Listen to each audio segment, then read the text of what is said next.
All right, guys, today we are out here at the DJI booth, and there it is. We are checking out the new Ronin Ronin 2 now.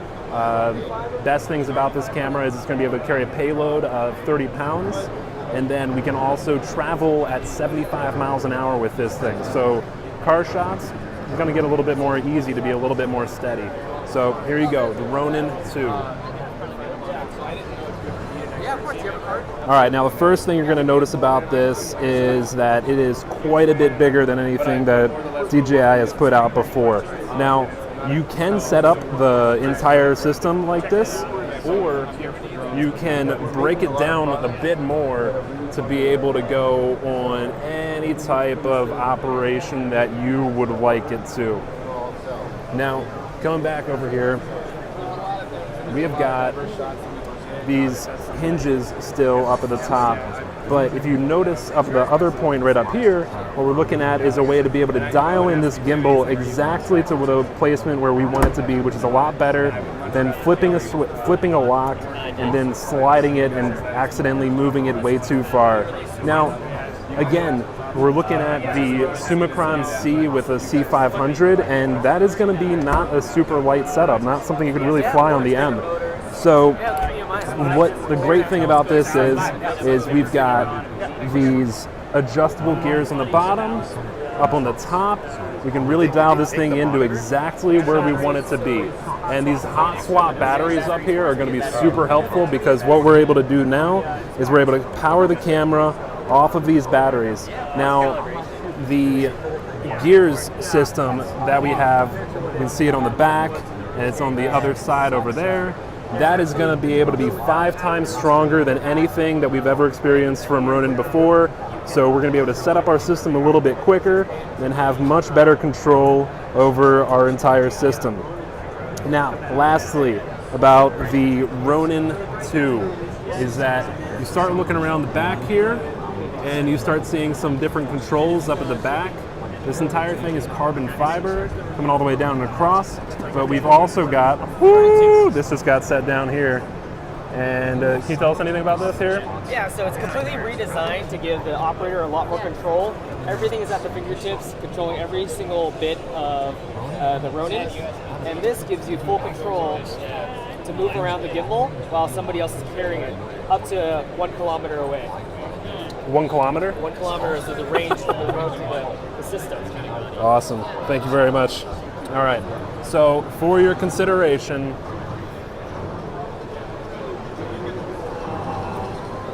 the Ronin M.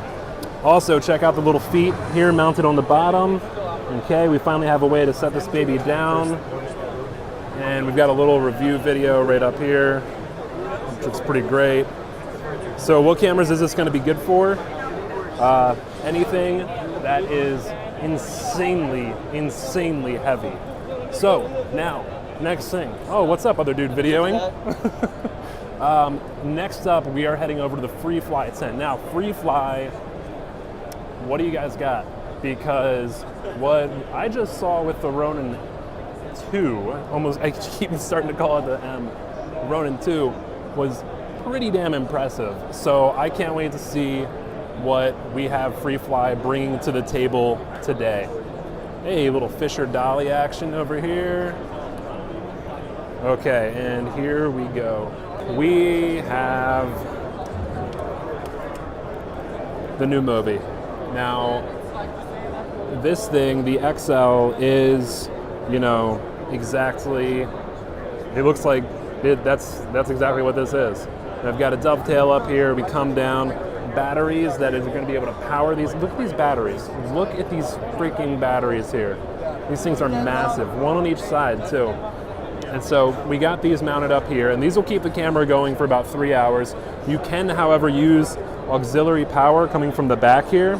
This is a really cool little tip here too, is check out this little switch right here. As you pull this out, you can lock the actual motor into place. So now we can actually balance each individual axis one at a time.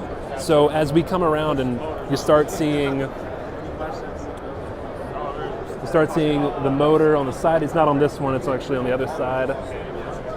Motor on the side over here. There you go. See, you can lock that in so that balancing this thing is going to be easier than ever. Now, how much weight can this thing take? Well, we've got a Panavision camera on here and 20 to 80 glass as well. And that is not even all of the weight this thing can take.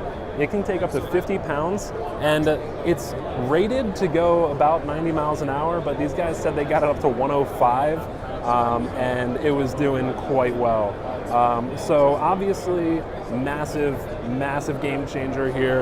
And then when we come over to the other side over here, coming around, we have the remote, all right? And the remote we're looking at here is got a massive joystick here, which is, again, obviously something that I love. I said that with the Ronin and all too.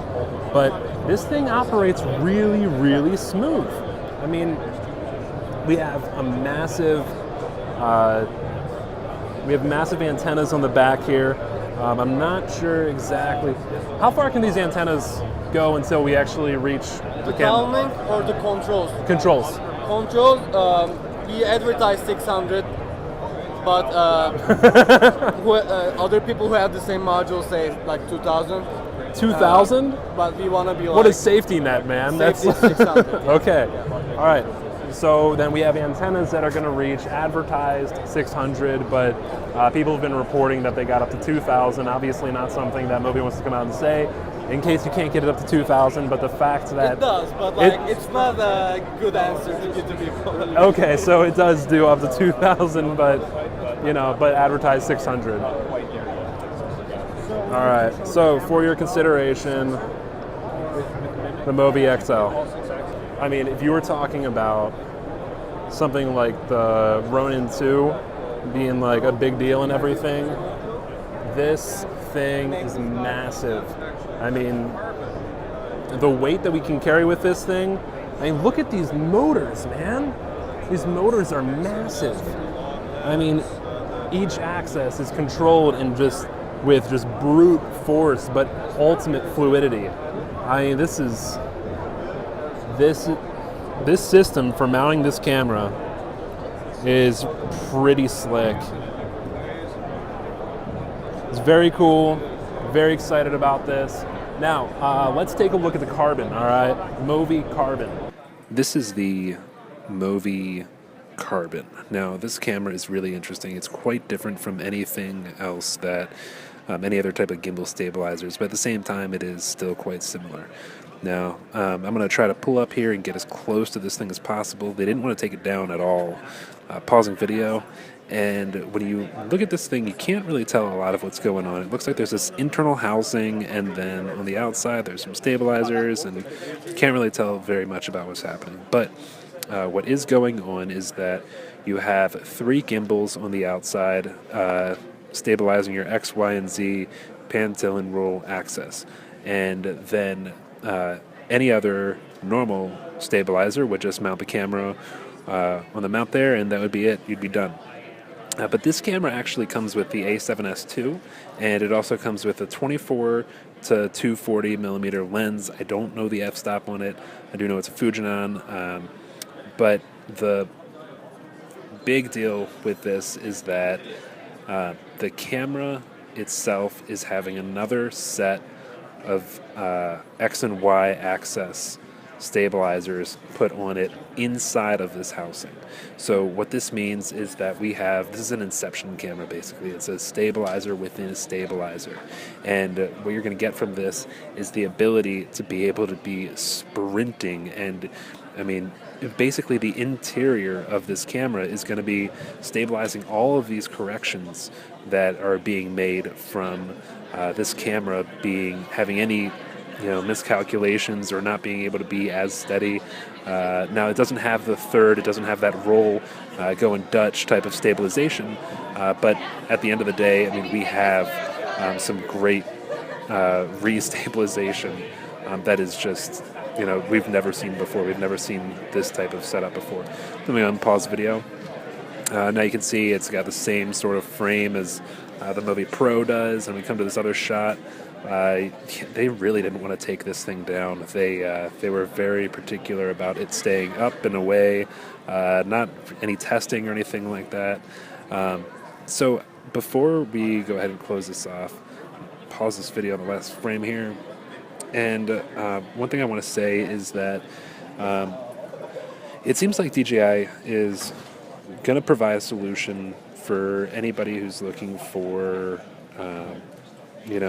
basic stabilization. The Movi is going to be the above and beyond and the next level, and I think that's just how it's going to be for a very long time. I wouldn't say that, DJI versus Ronin. I mean, it really comes down to one or the other. I think each company can help per your budget and per exactly what you need.